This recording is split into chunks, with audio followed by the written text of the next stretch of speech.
So I just thought I'd come out today and do a little vlog of me cycling around the Brighton Seafront. It's probably only going to be cycling around for about, not too long, like half an hour to an hour, or maybe, just fancy getting a bit of exercise. Might go out and get some breakfast, maybe just stop by a stall on the seafront, get some shellfish if I can, and yeah, we'll see what happens. I'm just going to point out something. Like, I'm cycling along Hove, like near Hove Seafront, and it's like, I can't cycle on the seafront to see the sea. It's like, yeah, alright, fair enough, those sort of like bridgeways there, like this one, they're not for cyclists, because the seafront along this stretch of Hove is primarily meant for pedestrians.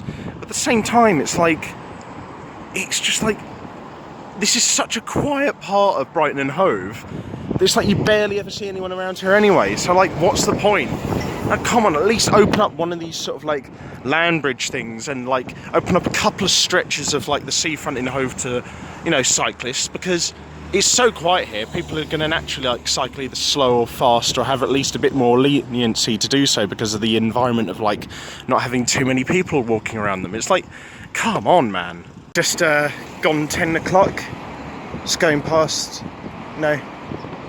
the Hove sort of boating pond right next to the Lagoon Water Sports Centre there. I've been past her a couple of times, but I've never actually tried any of like sort of like the activities they have on offer here. It's actually a really nice part of Hove. It's very quiet. You rarely ever see any like litter around here. It's a nice area. Very, very quiet and calm and chill. Here we have Shore and Port. This is definitely much more of like the industrial part of like the Brighton and Hove area. By the way, I just want to give a quick shout out to this place, the venue. It's like a little sort of gourmet burger kitchen type, sort of like gastro-y food sort of place, but they're also a pub as well, and they have a good selection of drinks here. Not too many, but not too few at the same time, and it's on a really nice quiet part of the Hove seafront, so I recommend coming here. The only downside is like the food's a little bit overly priced, I think, but apart from that, it's perfectly fine, to be honest. So yeah, no, it's a nice place. I would definitely recommend it. Also, they do lovely iced coffee here as well.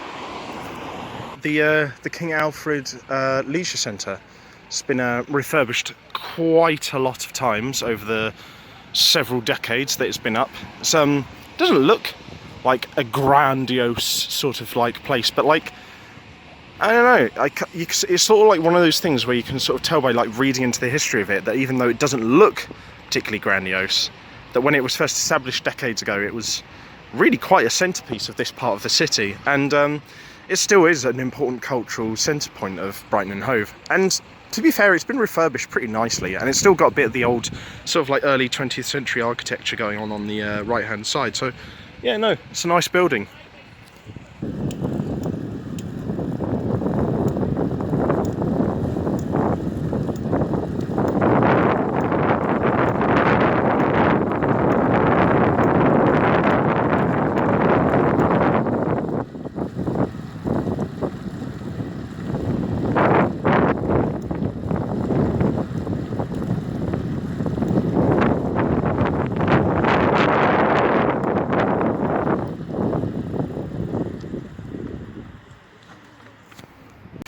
Hey Barry, can I ask you something?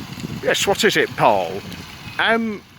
This sort of water fountain play area for the little kids in Brighton?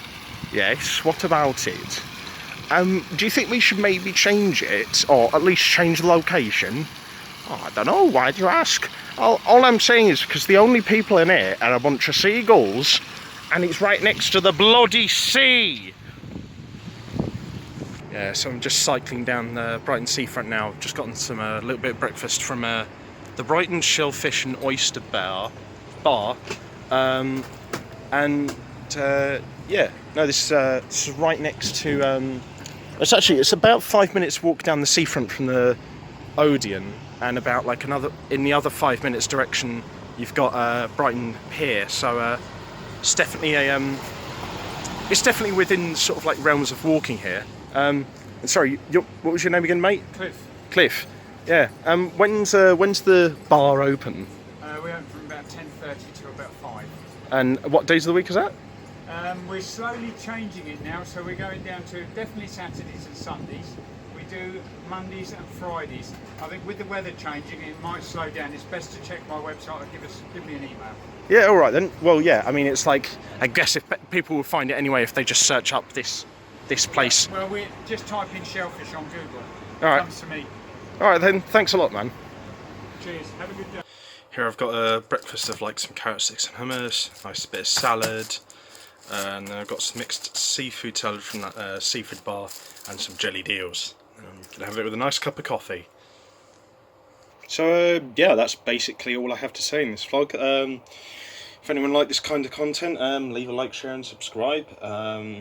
Check out my other social medias, YouTube channels and Twitch channel in the video description below. If you've got any suggestions for any other kind of videos in the future, leave them in the comment section below. And yeah, that's basically it. Hope you guys enjoyed this this vlog. I might do some more like this in the future actually. This was fun. And yeah, I'd recommend visiting some of the places I showcased in this video. I want to give some good publicity to them, or at least try to. So yeah, take care everyone, and I'll see you guys next time on the battlefield. I've been Gitbag the Great. Bye bye for now.